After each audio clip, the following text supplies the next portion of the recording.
Another soap icon, Beverly Callard, Sally, of course, your former co-star, has updated us all on her breast cancer diagnosis. Beverly posted on Instagram that she's starting tests this week, but is feeling really, really positive.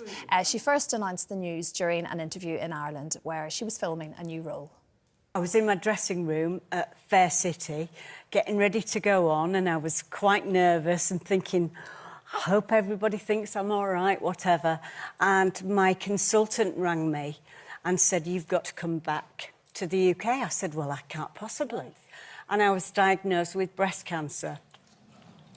But I'm fine. I'm absolutely fine. My head was a bit mashed for the first few days.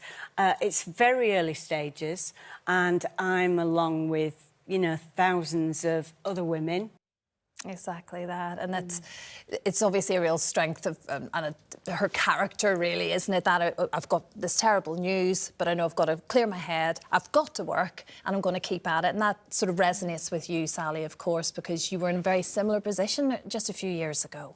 Yeah, absolutely. I think, you know, when a diagnosis like that comes along, it changes your life completely from the moment they tell you. And to hold on to anything that is normal is really, really important. So going to work every day and being around your colleagues and your friends was really important for me. I wanted to keep my normal life as normal as possible.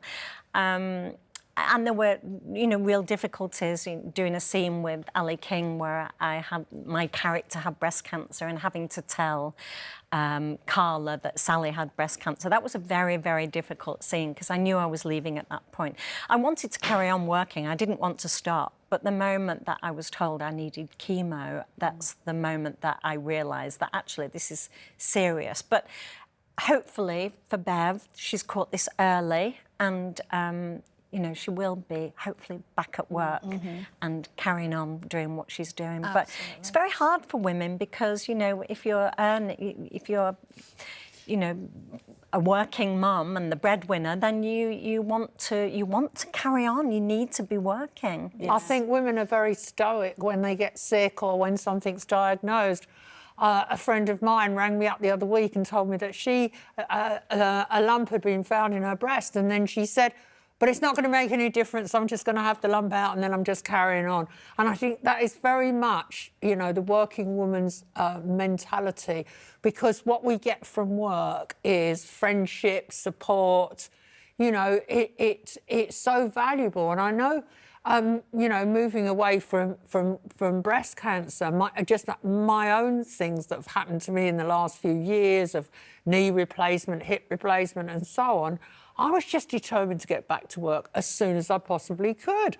I mean, with my last knee operation, I think I was back here in 3 weeks. I would have gone nuts otherwise.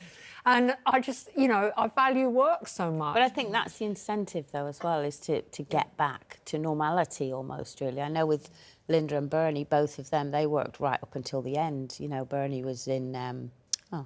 Bernie was doing Chicago, the tour of Chicago and stuff, and... right up until the end, until literally physically, she just couldn't do it.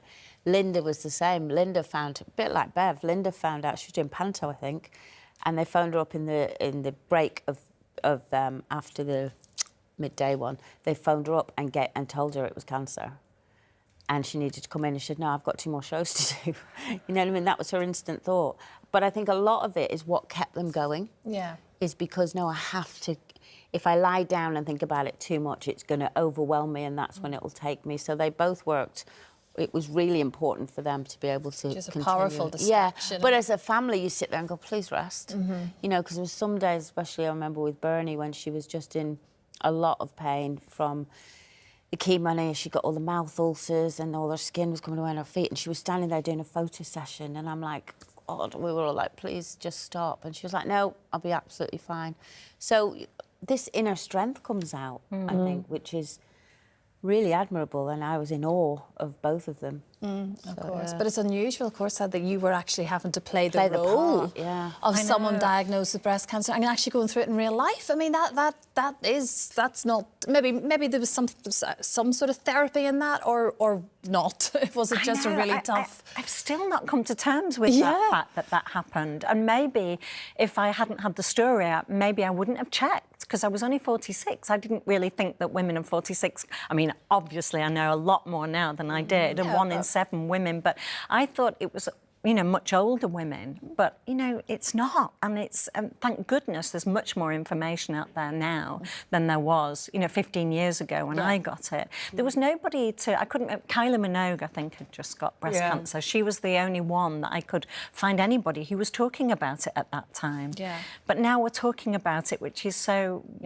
very important. But it does make... I remember my first day back on the street after, having 8 months off or 6 months off or whatever it was, and walking down the cobbles and going, wow, I am so grateful for this, because once you have something taken away from you, you think that's it, and then to get it back is just, wow. I mean, you don't take it for granted after It's a that. reboot, isn't it, of everything in your life? Absolutely. Well, we're thinking of Beverly, obviously, at this time, but she's definitely motoring on and doing all that she can.